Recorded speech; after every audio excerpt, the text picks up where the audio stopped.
ମଧ୍ୟରେ ଏଇଟା ଅଛି ଶତ୍ରୁ ହସ୍ତରେ ସେ ସମର୍ପିତ ହେବାର ଲେଖା ହେଇଛି। ଆଉ ତକ୍ଷଣା କଥା କହୁଥିବା ସମୟରେ ଦ୍ୱାଦଶଙ୍କ ମଧ୍ୟରୁ ଜିହୁଦା ନାମକ ଜଣେ ଏବଂ ତାହା ସହିତ ପ୍ରଧାନ ଯାଜକ ଶାସ୍ତ୍ରୀ ଓ ପ୍ରାଚୀନ ବର୍ଗଙ୍କ ଠାରୁ ଲୋକସମୂହ ଖଡ୍ଗ ଓ ଯଷ୍ଟି ଧରି ଆସିଲେ। ସେମାନେ ଯଷ୍ଟି ଆଉ ଖଡ୍ଗ ଧରି ସେଟା ଯୀଶୁଙ୍କୁ ଧରବାର ଲାଗି ଆସୁ ଅଛନ୍ତି। ଆଉ ତାହାଙ୍କୁ ଶତ୍ରୁ ହସ୍ତରେ ସମର୍ପଣକାରୀ ସେମାନଙ୍କୁ ଏହି ସଂକେତ ଦେଇ କହିଥିଲା, ମୁଁ ଯାହାଙ୍କୁ ଚୁମ୍ବନ କରିବି ସେହି ତାହାଙ୍କୁ ଧରି ସାବଧାନରେ ଘେନି ଯିବେ।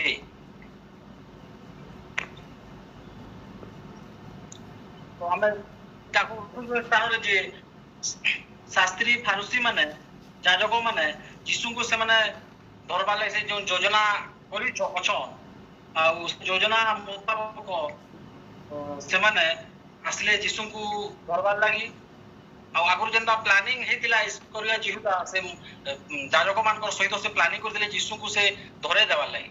ଆଉ ଗୋଟେ ସେମାନେ ନିଶ୍ଚିତ ଭାବେ ବାକ୍ୟ ଆମେ ଯେତେବେଳେ ପଠନ କରୁଛୁ ଏ ସ୍ଥାନରେ ଜଣା ପଡୁଛି ଯେ ଯୀଶୁଙ୍କୁ ସେମାନେ ନେଇଯିବେ। ଯଦି ତ ତାଙ୍କର ପ୍ଲାନିଂ ମୁତାବକ ବିଷୟ ନେଇ ହେଇଥିଲା ଯେ ମୁଁ ଯାହାକେ ଚୁମ୍ବନ କରିବି ତାଙ୍କୁ ତୁମେ ଧର ବୋଲି ଜିହୁଦା ନେଇ କହିଥିଲା। ବାକ୍ୟରୁ ସ୍ପଷ୍ଟ ଏଟା ଜଣା ପଡୁଛି ସେମାନେ ଯୀଶୁଙ୍କୁ ନେଇ ଚିହ୍ନି। ଯଦି ଚିହ୍ନିଥିଲେ ସେମାନେ ଆସିଲେ ତାକୁ ଯୀଶୁଙ୍କୁ ହଠାତ୍ ଧରିଥିଲେ। ଯୀଶୁଙ୍କ ସାଙ୍ଗେ ତାଙ୍କର ଶିଷ୍ୟମାନେ ଥିଲେ। ଯୀଶୁ ସେମାନଙ୍କୁ ଅନେକ ପ୍ରକାର ଶିକ୍ଷା ଦଉଥିଲେ। ଆଉ ଯୀଶୁ ଯେନ୍ତା ଥିଲେ ସେ ନମ୍ର ଥିଲେ, ଗୁରୁଶୀଳ ଥିଲେ। ତ ନିଶ୍ଚିତ ଭାବେ ତାଙ୍କର ଶିଷ୍ୟମାନେ ବି ତାଙ୍କୁ ଯେତେବେଳେ ଅନୁସରଣ କରୁଥିଲେ ତାଙ୍କର ଅନୁଗାମୀ ହୋଇଥିଲେ। ତ ନିଶ୍ଚିତ ଭାବେ ଜଣା ପଡୁଛି ଯୀଶୁ ଆଉ ଶିଷ୍ୟ ମାନଙ୍କର ଭିତରେ କିଛି ମାନେ ଡିଫରେନ୍ସ ନାଇଁ ଥାଇ ବୋଲି ଲାଗୁଛି। ଯାହା ଆମେ ବାକ୍ୟ ଯେତେବେଳେ ବୁଝିବାକୁ ଚାହୁଁଛୁ ସବେ ସମାନ ବୋଧେ ଦେଖାଯାଇ ପାରୁନ। ସେଥିଲାଗି କାହେଲେ ସେଇମାନେ ସେ ଗୋଟେ ସିଗ୍ନାଲ ସେ ଗୋଟେ ଚିହ୍ନଟେ ଦେବି ବୋଲି କହିଥିଲେ ଯେ ମୁଁ ଯାହାକେ ବାର ବାର ଚୁମ୍ବନ କରମି ସେଇଟା ସେଇ ଯୀଶୁ ଆଉ ତାକୁ ତୁମେ ଧର୍ମ ବୋଲି ସେ ପ୍ଲାନିଂ ତାଙ୍କର ଚାଲିଛି। ଯୀଶୁଙ୍କର ଶିକ୍ଷା ଏବଂ ସଂସ୍କାର ଏହିପରି ଥିଲା ତାଙ୍କ ଶିଷ୍ୟମାନଙ୍କ ପ୍ରତି ଯୀଶୁ ଆଉ ତାଙ୍କ ଶିଷ୍ୟମାନଙ୍କ ଭିତରେ କିଛି ଜଣା ନାଇଁ ପଡୁ, ଚିହ୍ନି ନାଇଁ ହଉଥାଏ, ସବେ ସମାନ ଲାଗୁ। ଆମେ ଦେଖିବା ଏବଂ ସେମାନେ ଯେତେବେଳେ ଆସିକି ଧରବାକେ ଚେଷ୍ଟା କରୁଛନ୍ ଏବଂ ଧରବା ଲାଗି ଯେତେବେଳେ ଆସୁଛନ୍ ଆଉ ସେ ସ୍ଥାନରେ ସେମାନଙ୍କର ମଧ୍ୟରୁ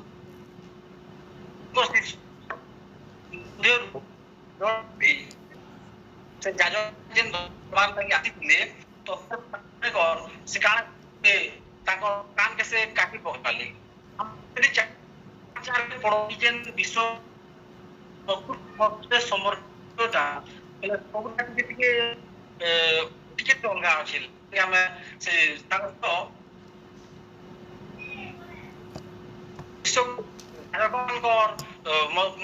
ମଧ୍ୟ ଜଣଙ୍କର କାନ କାଟିଲେ ସେ କାନ ଆଉ କାନ ଭଲେ କାନରୁ ତ ବି ନେଇ ବାହାରି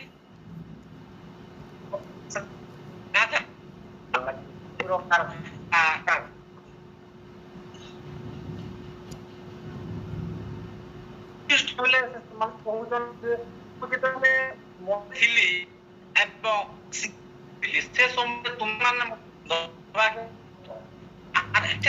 ରାତିରେ ଯେ ଡକାୟତମାନଙ୍କୁ ଯେନ୍ତା ସେଇ ହିସାବରେ ଯେତେବେଳେ ଗୋଟେ ଚୁକୁ କିମ୍ବା ଡକାୟତ ପୁଲିସ ଯେତେବେଳେ ଆଗରୁ ସେମାନେ ପ୍ଲାନିଂ ଦେଇଛନ୍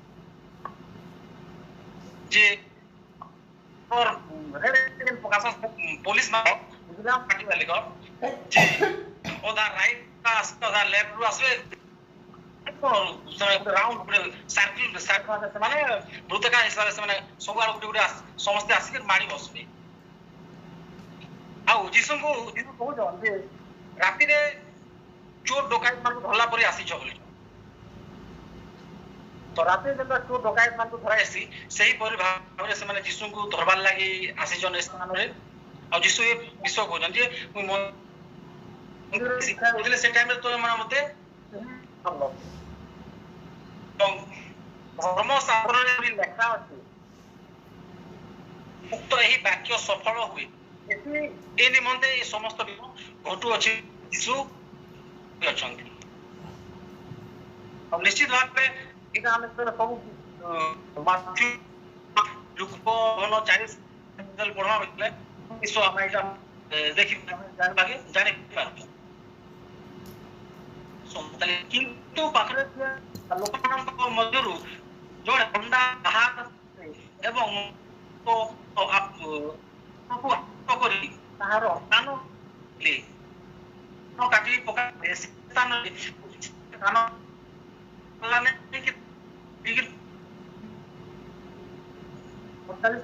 କିନ୍ତୁ ସେମାନେ ଉତ୍ତର ଦେବେ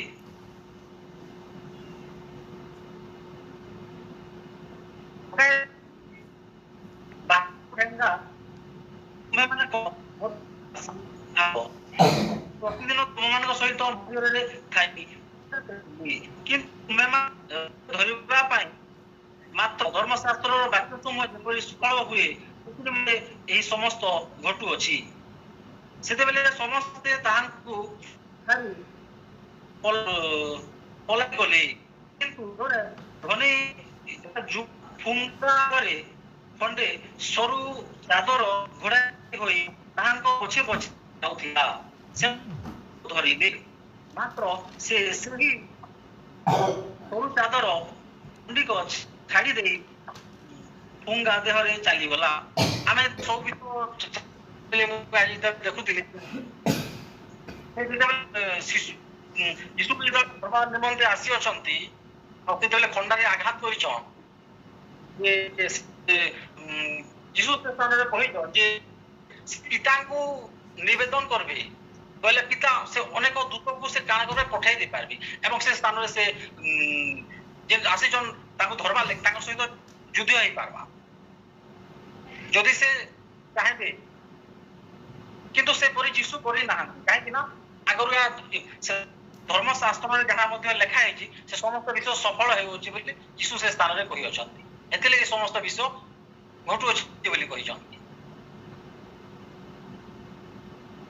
ଆଉ ଆମେ ଦେଖୁଛୁ ଯେ ଯୀଶୁକୁ ସେମାନେ ଧରବା ଲାଗି ଯୀଶୁକୁ ନେଇ ଧରି ସେମାନେ ଛାଡି ପଳେଇ ଗଲେ ଏବଂ ଯୀଶୁଙ୍କ ସ୍ଥାନରେ ଜଣେ ଧରିକି ପଳେଇଛି ବିଷୟଟା ବି ଆମେ ଦେଖିବାକୁ ପାଉଛୁ।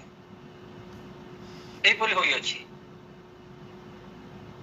ସ୍ଥାନରେ ଲେଖାଯାଏ 43 ପଦ 52 ପଦ ପର୍ଯ୍ୟନ୍ତ ଏହିପରି ଲେଖାଯାଏ। 53 ପଦରେ ଆମେ ଦେଖିବା ପରେ ସେମାନେ ଯୀଶୁଙ୍କୁ ମହାଯାଜକଙ୍କ ନିକଟକୁ ଘେନି ଗଲେ ପୁଣି ପ୍ରଧାନ ଯାଜକ ପ୍ରାଚୀନ ଓ ଶାସ୍ତ୍ରୀ ମାନେ ସମସ୍ତେ ଆସି ଏକତ୍ର ହେଲେ ଭିତର ଦୂରରେ ରହି ତାହା ପଛେ ପଛେ ମହାଯାଜକଙ୍କ ପ୍ରାଙ୍ଗଣ ଭିତରକୁ ଗଲେ ଓ ପଦାଧିକ ମାନଙ୍କ ସହିତ ବସି ନିଆଁ ପଣାଉଥିଲେ। ସେ ଯୀଶୁଙ୍କୁ ଯେତେବେଳେ ସେମାନେ ଧରିକି ନେଲା ପରେ ସେ ମହାଯାଜକ ମାନଙ୍କ ମାନେ ଏକତ୍ରିତ ହେଲେ ତ ସେ ସମୟରେ କାଣ ହେଲା ଭିତର ସେ ଦୂରରେ ରହି ତାହାଙ୍କ ପଛେ ମହାଯାଜକ ମାନଙ୍କର ଗଲେ ଏବଂ ପଦାଧିକ ମାନଙ୍କ ସହିତ ସେ କାଣା ସେ ନିଆଁ ତାପୁଥିଲେ ଏବଂ ସେ ସମସ୍ତ ବିଷୟ ଦେଖୁଥିଲେ ଯେ ଆଗେ କାଣା କାଣା ହଉଛି ବୋଲି। ଇତିମଧ୍ୟରେ ପ୍ରଧାନ ଯାଜକ ମାନେ ଓ ସମସ୍ତ ମହାସଭା ଯୀଶୁଙ୍କୁ ବଧ କରିବା ନିମନ୍ତେ ତାଙ୍କ ବିରୁଦ୍ଧରେ ସାକ୍ଷ୍ୟ ଅନ୍ୱେଷଣ କରି ଲାଗିଲେ କିନ୍ତୁ ପାଇଲେ ନାହିଁ କାରଣ ଅନେକ ତାହାଙ୍କ ବିରୁଦ୍ଧରେ ମିଥ୍ୟା ସାକ୍ଷ୍ୟ ଦେଲେ ହେଁ ସେମାନଙ୍କର ସାକ୍ଷ୍ୟ ମିଶିଲା ନାହିଁ। ପରେ କେତେକ ଲୋକ ଉଠି ତାହାଙ୍କ ବିରୁଦ୍ଧରେ ମିଥ୍ୟା ସାକ୍ଷ୍ୟ ଦେଇ କହିବାକୁ ଲାଗିଲେ। ଆମ୍ଭେମାନେ ଏହାକୁ ଏହି କଥା କହିବା ଶୁଣି ମୁଁ ଏହି ହସ୍ତକୃତ ମନ୍ଦିରକୁ ଭାଙ୍ଗି 3 ଦିନ ମଧ୍ୟରେ ଗୋଟେ ଅହସ୍ତକୃତ ମନ୍ଦିର ଏଥିରେ ମଧ୍ୟ ସେମାନଙ୍କର ସାକ୍ଷ୍ୟ ମିଶିଲା ନାହିଁ।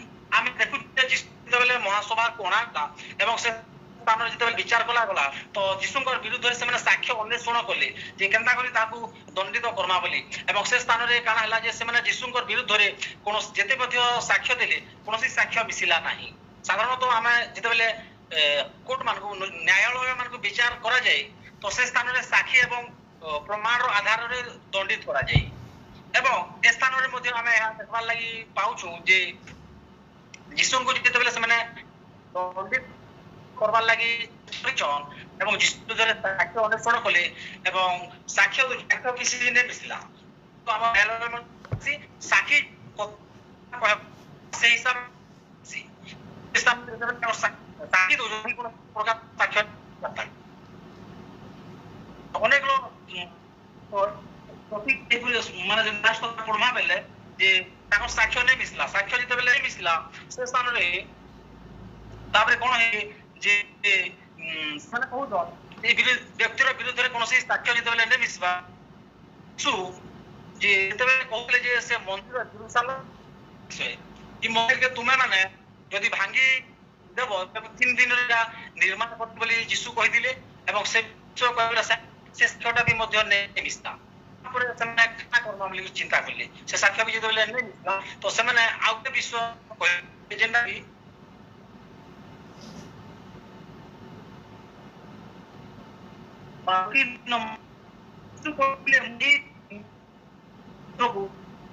ତୁମର ଦକ୍ଷିଣ ପାର୍ଶ୍ୱରେ ଉପବିଷ୍ଟ ଆକାଶର ପ୍ରମାଣରେ ଆପଣ କରିବା ଦେଖିବେ ସେଥିରେ ଆପଣ ଚିରିଲେ ତାକିରେ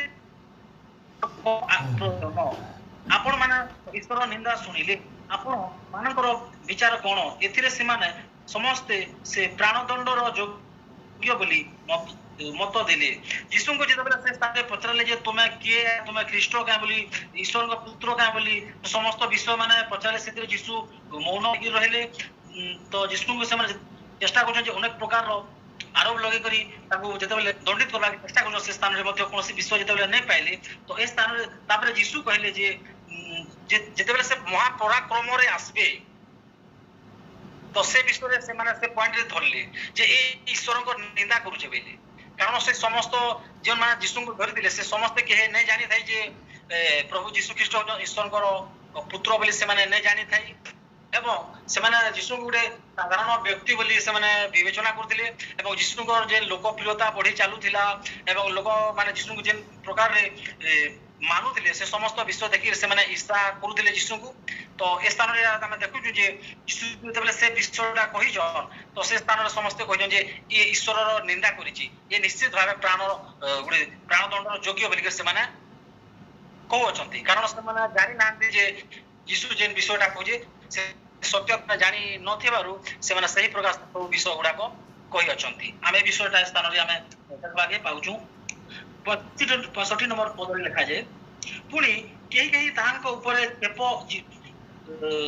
ସମସ୍ତେ ପ୍ରାଣଦଣ୍ଡ ଯୋଗ୍ୟ ବୋଲି ପଦରେ 65 ପଦରେ ପୁଣି କେହି କେହି ତାହାଙ୍କ ଉପରେ ଛେପ ପକାଇବାକୁ ଲାଗିଲେ ଓ ତାହାଙ୍କର ମୁହଁ ଗୋଡାଇ ତାହାଙ୍କୁ ବିଧା ମାରି କହିବାକୁ ଲାଗିଲେ, ତୁ ପରା ଭାବବାଦୀ, ପ୍ରମାଣ ଦେ। ଆଉ ପଦାତିକ ମାନେ ଚାପୁଡା ମାରୁ ମାରୁ ତାହାକୁ ଧରି ଘେନିଗଲେ। ଆମେ ଦେଖୁଛୁ ସେ ସମସ୍ତେ ଯୀଶୁଙ୍କୁ ଚାପୁଡା ମାରିଲେ, ଛେପ ପକାଇଲେ। ତୁ ଯଦି ଗୋଟେ ଭାବବାଦୀ ବୋଲେ ତୁ ପ୍ରମାଣ କର, ତୋତେ କିଏ ପଛଆଡୁ ପିଟିଲା, କିଏ ଚାପୁଡା ମାରିଲା, କିଏ କାଣା କଲା, ଏ ସମସ୍ତ ବିଷୟ କହ ବୋଲିକି ଯୀଶୁଙ୍କ ସେ ସ୍ଥାନରେ ମଧ୍ୟ ସେମାନେ କହିଅଛନ୍ତି। ତ ଆମେ ଦେଖିବାକୁ ପାଉ ଯେ ଏ ସ୍ଥାନରେ ଆମେ ଦେଖିଲା ଯେ ଯୀଶୁଙ୍କ ସହିତ ଥିଲେ ଶିଷ୍ୟମାନେ ଯେତେବେଳେ ସେମାନେ କାଣା ହେଲେ ସେମାନେ ଯୀଶୁଙ୍କର ଭଳିଆ ଯୀଶୁକୁ ଦେଖାଯାଉଥିଲେ, ତାଙ୍କର ଚରଣ ବ୍ୟବହାର ପ୍ରତ୍ୟେକ ବିଷୟ ସେନ୍ତା ଲାଗୁଥିଲା। ସେଇଥିର ଲାଗି ସେ ମହାଯାଜକ ମାନେ ତାଙ୍କ ଶିଷ୍ୟମାନଙ୍କୁ ଚିହ୍ନି ନେଇ ପାରିଲେ, ଯୋଉ ଦ୍ୱାରା କି ସେ ଇସ୍କରିୟତ ଯିହୁଦା ଯୀଶୁଙ୍କୁ ବିଗ୍ରହ କରିଥିଲା ସେ ତାଙ୍କର ପ୍ଲାନିଂ ମୁତାବକ ସେ ଚୁମ୍ବନ ଦେଇକି ସିଗ୍ନାଲ ଦେମି ଆଉ ସେଟା ସେହି ବ୍ୟକ୍ତି ତୁମେ ଯାଇକି ଧର୍ମ ବୋଲି କହିଥିଲା। ଏବଂ ଆଉ ଗୋଟେ ବିଷୟ ଆମେ ଦେଖୁଛେ ପିତରଙ୍କର ବିଷୟ ଏଠାନେ ଆମେ ଦେଖିଲା ଯେ ପିତର ପ୍ରଭୁଙ୍କୁ ଯୀଶୁ ଯେନ୍ଟା ଆଗରୁ ମଧ୍ୟ କହିଥିଲେ ଯେ ତୁମେ ମତେ 3 ଥର ଅସ୍ୱୀକାର କର ବୋଲି, ସେ ବିଷୟଟା ଆମେ ମଧ୍ୟ ଦେଖିବାକୁ ପାଇଛୁ।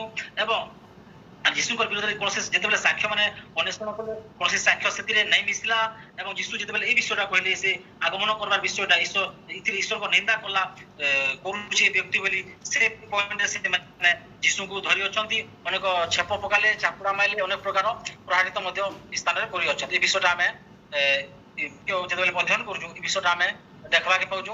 ଆଉ ନିଶ୍ଚିତ ଭାବେ ଏଇଟା ଆମେ ଦୁଃଖ ସପ୍ତାହ ଦେଇକିରି ଗତି କରୁଛୁ ଏବଂ ଆଜି ହେଲା ମଙ୍ଗଳବାର। ଆଜିର ଦିନରେ କାଣା ହେଇଥିଲା, ଯୀଶୁ ଖ୍ରୀଷ୍ଟ ସେ ଶିକ୍ଷା ଦେଇଥିଲେ। ପ୍ରଥମ ସେ ରବିବାର ବିଜୟ ଯାତ୍ରା କଲେ, ସୋମବାର ଦିନ ମନ୍ଦିର ପରିଷ୍କାର କଲେ ଏବଂ ମଙ୍ଗଳବାର ଦିନ ସେ କଣା ହେଲା ସେ ଶିକ୍ଷା ଦେଉଥିଲେ। ତ ଆମେ ସ୍ଥାନ ଗୋଟେ ବିଷୟ ଆମେ ଦେଖିବା ଯେ ଯୀଶୁ ତାଙ୍କର ଶିଷ୍ୟମାନଙ୍କୁ ଶିକ୍ଷା ଦେବାର ଦ୍ୱାରା ତାଙ୍କ ଶିଶୁ ଏବଂ ତାଙ୍କ ଭିତରେ କିଛି ଡିଫରେନ୍ସ ନାହିଁ ହେଲା ସେଥିଲାଗି ସେମାନେ ଚିହ୍ନି ନାଇଁ ପାରିଲେ। ଆଜି ଆମେ ବି ନିଶ୍ଚିତ ଭାବରେ ଆମେ ଆମ ସନ୍ତାନ ସନ୍ତତି ପରିବାର ମଧ୍ୟ ଆବଶ୍ୟକତା ରହିଛି ଯେକି ତାଙ୍କ ଶିଶୁ ଯେ ଦୀକ୍ଷିତ ବନ୍ଧୁ ଯୀଶୁଙ୍କର ଶିଶୁ ମାନେ ଥିଲେ ମାଛ ଧରୁଥିଲେ କର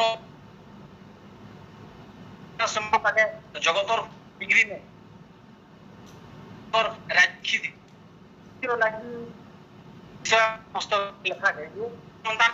ସମସ୍ତେ ସଦା ପ୍ରଭୁଙ୍କ ଦ୍ୱାରା ଶିଖିବେ। ଜଣେ ବ୍ୟକ୍ତି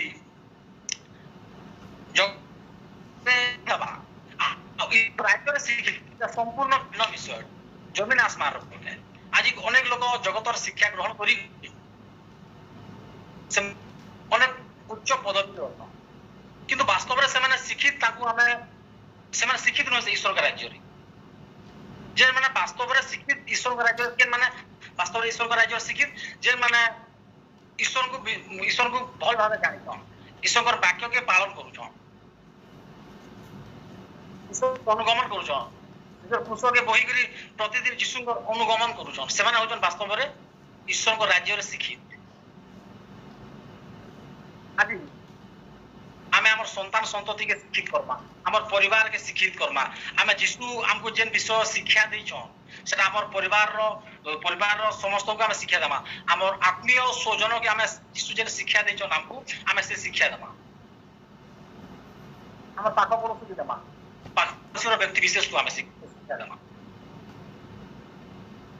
ଆମ ସହକର୍ମୀ ମାନକେ ଦେମା ଆମେ ଯେନ୍ ମାନଙ୍କ ସାଙ୍ଗେ କାର୍ଯ୍ୟ କାମ କରୁଛୁ ସେମାନଙ୍କୁ ଶିକ୍ଷା ଦେମା ନୂତନ ନୂତନ ବ୍ୟକ୍ତି ମାନଙ୍କୁ ଆମେ ଯୀଶୁଙ୍କର ବିଷୟରେ କହିମା ତାଙ୍କୁ ଯୀଶୁଙ୍କର ବିଷୟରେ ଶିକ୍ଷା ଦେମା ଆଉ ଯୀଶୁ ଆମକୁ ଯେତେବେଳେ ଯୀଶୁ ସେ କବରରୁ ଉଠି ସାରିଲା ପରେ ସେ ଗୋଟେ ମହାନ ଆଦେଶ ଦେଇଛନ୍ ଯେ ମୁଇଁ ତମକୁ ମାନଙ୍କୁ ଯେନ୍ ସମସ୍ତ ବିଷୟ ଶିକ୍ଷା ଦେଇଛେ ତୁମେ ଯାଅ ସର୍ବଗୋଷ୍ଠୀ ସର୍ବଜାତି ସମସ୍ତଙ୍କ ନିକଟରେ ମୁଇଁ ଯେନ୍ ଯେନ୍ ତମକୁ ଶିକ୍ଷା ଦେଇଛେ ସମସ୍ତ ବିଷୟ ଶିକ୍ଷା ଦେଇକିରି ସେମାନଙ୍କୁ ମୁଇଁ ତମେ ମାନେ ଯେନ୍ତା ମୋର ଶିଷ୍ୟ ହେଇଛ ତୁମେ ମାନେ ମଧ୍ୟ ସେମାନଙ୍କୁ ସେନ୍ତା ଶିଷ୍ୟ କର ବୋଲି ଯୀଶୁ ଆଦେଶ ଦେଇଛନ୍। ତ ଶିକ୍ଷାର ବହୁତ ଗୁରୁତ୍ୱପୂର୍ଣ୍ଣ ଭୂମିକା ଅଛି ଗୋଟେ ପରିବାରରେ ଯେତେବେଳେ ବାପା ମା ଶିକ୍ଷିତ ଥିବେ ସେ ପରିବାରଟା ଆଗକେ ବଢବା କାଣା ହଉଛେ ଆଜି ଯଦି ଆମେ ଆମର ପୁଅ ପଢି ନେଇ ଗଲେ କିମ୍ବା ସ୍କୁଲକୁ ନେଇ ଗଲେ ଆମେ ସେଟାକୁ ଗାଲି ଦଉଛୁ କାଁ ହେଲା ପଢି ନେଇ ଗଲୁ ବୋଲି ତାଙ୍କୁ ଗାଲି ଦଉଛୁ କିନ୍ତୁ ଯଦି ଆମର ସନ୍ତାନ ଯଦି ପ୍ରାର୍ଥନା ନାଇଁ କଲେ ବାଇବେଲ ନାଇଁ ପଢଲେ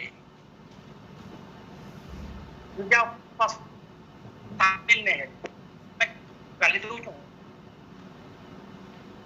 କିନ୍ତୁ ଜଗତର ପାଠ ନାଇଁ ପଢଲେ ଆମେ ଗାଲି ଦଉଛୁ କିନ୍ତୁ ବାସ୍ତବ ଯେନ୍ ଶିକ୍ଷାକେ ଆମେ ଈଶ୍ୱରଙ୍କ ରାଜ୍ୟରେ ଶିଖି ଦେଇ ପାରମା ସେ ଶିକ୍ଷାକେ ଗ୍ରହଣ ନାଇଁ କରଲେ ଆମେ କାଣା ସେମାନଙ୍କୁ ତାଗିଦ କରୁଛୁ କାଁ ଏଇଟା ଗୋଟେ ନିଶ୍ଚୟ ଗୋଟେ ପ୍ରଶ୍ନ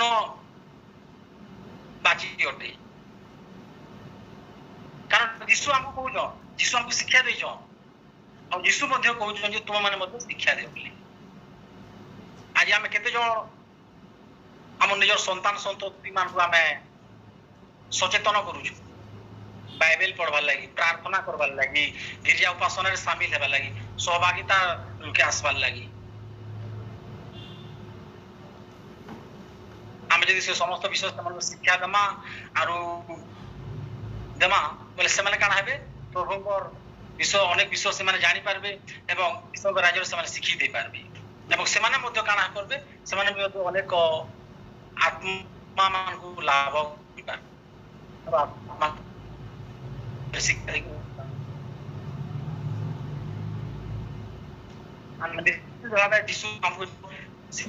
ସମସ୍ତ ବିଷୟ ଆମେ ଜଣାବାର କଥା ବିଶେଷ କରି ପରିବାରରେ ମା ମାନଙ୍କର ମଧ୍ୟ ଗୁରୁତ୍ୱ ହଉଛି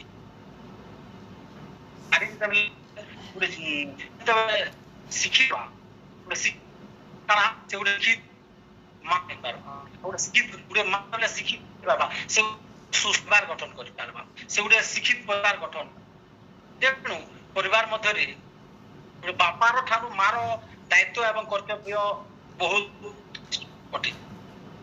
ସ୍ୱାମୀ ଅପେକ୍ଷା ସ୍ତ୍ରୀର ଦାୟିତ୍ୱ କର୍ତ୍ତବ୍ୟ ଅଧିକ ଅଟେ, ତାର ଭାର ଅଧିକ। ଗୋଟେ ନାରୀ ଯଦି ଚାହବା ପରିବାରକେ ନିଶ୍ଚିତ ସେ ଶିକ୍ଷିତ କରିପାରବା ଏବଂ ଗୋଟେ ସୁସ୍ଥ ସବଳ ଭାବରେ ଗଠନ କରିପାରବା। ତେଣୁ ନାରୀ ମାନଙ୍କର ମଧ୍ୟ ବହୁତ ଗୋଟେ ଗୁରୁତ୍ୱପୂର୍ଣ୍ଣ ଭୂମିକା ରହୁଛି ଏବଂ ବାଇବେଲ ଆମେ ଯଦି ଦେଖମା ବୋଲେ ନାରୀ ମାନଙ୍କ ଭିତରେ ଅନେକ ବିଷୟ ଶିକ୍ଷା ଅଛି ଏବଂ ବିଗତ ଦିନରେ ଯେନ୍ ଥିଲା ବିଶ୍ୱ ମହିଳା ଦିବସ ଥିଲା ସେଦିନ ମଧ୍ୟ ପ୍ରଭୁଙ୍କ ଦାସୀ ସେ ବିଶ୍ୱ ମାନଙ୍କୁ ଆମକୁ ଶିକ୍ଷା ଦଉଥିଲେ ଯେ ମହିଳା ମାନେ ହଉଛନ୍ତି ସେମାନେ ମହାବାହିନୀ ବୋଲି ଶିକ୍ଷା ଦଉଥିଲେ। ସେ ଶିକ୍ଷା ସମସ୍ତେ ଗ୍ରହଣ କରିସାରିଲେ। ତେଣୁ ସଦାସର୍ବଦା ଆମେ ପ୍ରଭୁଙ୍କ ବିଷୟରେ ଶିକ୍ଷା ଦେବାଟା ନିହାତି ଜରୁରୀ ଅଟେ। ଆମେ ପ୍ରତିଦିନ ଆମର ପରିବାରକେ ଆମେ ଈଶ୍ୱରଙ୍କ ରାଜ୍ୟର ବିଷୟରେ ଶିକ୍ଷା ଦେଉ, ଯାହା ଆମେ ପ୍ରଭୁ ଯୀଶୁ ଖ୍ରୀଷ୍ଟ ଯାହା ଆମକୁ ଆଦେଶ ଦେଇଛୁ। ଆମେ ତାଙ୍କ ପଥକେ ଅନୁସରଣ କର୍ମା, ଆମେ ସଦାସର୍ବଦା ତାଙ୍କଠାରେ ଆନନ୍ଦିତ ହେମା। ଆମେ ଅଭାବରେ ରହୁ, ଅସୁବିଧାରେ ରହୁ, ଯେକୌଣସି ପରିସ୍ଥିତି ପ୍ରତିକୂଳ ପରିସ୍ଥିତିକୁ ଆସୁନା ଆମେ ସଦାସର୍ବଦା ପ୍ରଭୁଙ୍କଠାରେ ଆମେ ତାଙ୍କଠାରେ ପ୍ରାର୍ଥନା କର୍ମା, ତାଙ୍କର ଶିକ୍ଷା କର୍ମା। ଆମେ ଆଚରଣ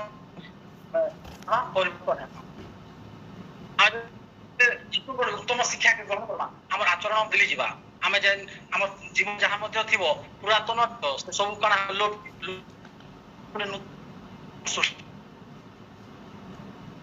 ଆମେ ଯେତେବେଳେ ଶିକ୍ଷା ଗ୍ରହଣ କର୍ମା, ଶିକ୍ଷା ଆମେ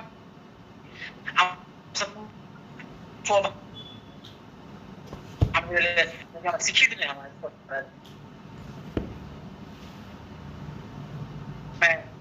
ପ୍ରତିଦିନ ବାକ୍ୟ ପଢ଼ବାର କଥା କରିବା କଥା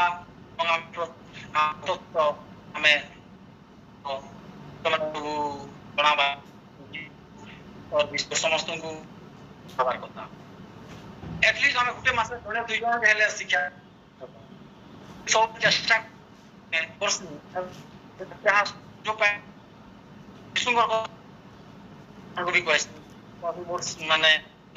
ସାଙ୍ଗସାଥି ଅନେକ ଲୋକଙ୍କୁ କହିସି ଯୀଶୁ ସମସ୍ତେ ଆମେ କହିବାର କଥା। କିନ୍ତୁ ଆମ ଘରକେ କୋନ ଆସିଥିସି ନାନା ଗୋଟେ ନାଗ ତାଙ୍କୁ ଯୀଶୁ ବହୁତ କହିଲି, ତାଙ୍କୁ ବହୁତ ବିଷୟ ମୁଁ ଭାଲି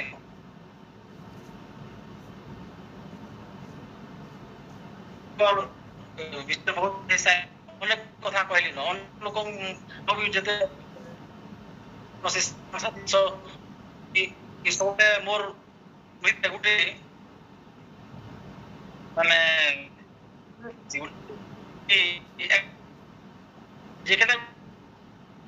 ବୋଇଲେ ସବୁବେଳେ ମୁଁ ଏକ୍ସାଇଟେଡ ଥିସି।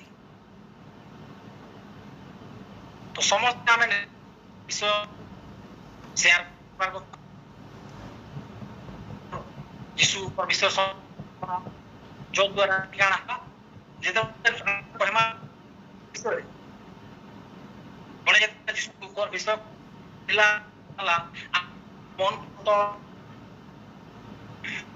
ସ୍ୱର୍ଗରେ ମହାନନ୍ଦ ଯେତେବେଳେ ଗୋଟେ ପାପୀଟେ ମନ ପରିବର୍ତ୍ତନ କରବା ସ୍ୱର୍ଗରେ ମହାନନ୍ଦ ହେବା।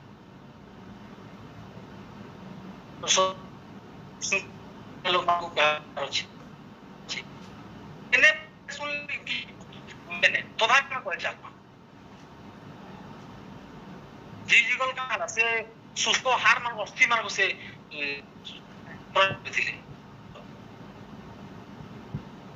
ଆମେ ତ ଅନେକ ଲୋକଙ୍କୁ ଭେଟୁଛୁ ଲୋକଙ୍କୁ ଭେଟୁଛୁ ଅନେକ ମାଂସ ଶରୀର ରକ୍ତ ହାଡ଼ଧାରୀ ଲୋକ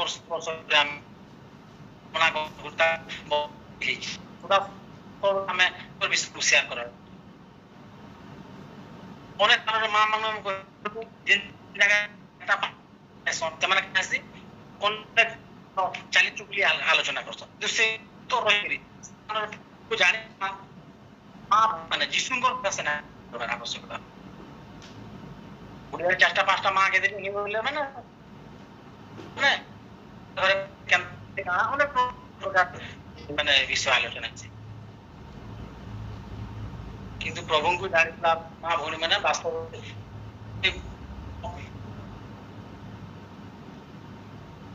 ହେଇକରି ବରଂ ସେ ଜାଗାରେ ଯୀଶୁଙ୍କର କଥା କହ। ତେଣୁ ଆମେ ଆମ ଆଜି ଆମେ ପ୍ରଶ୍ନ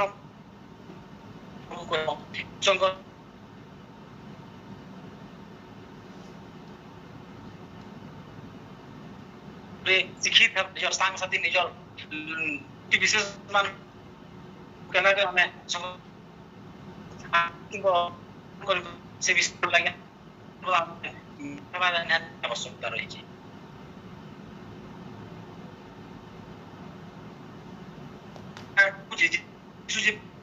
ସେ ଶିକ୍ଷା ଦେଇଛି ନିଶ୍ଚିତ ଆମେ ଲୋକ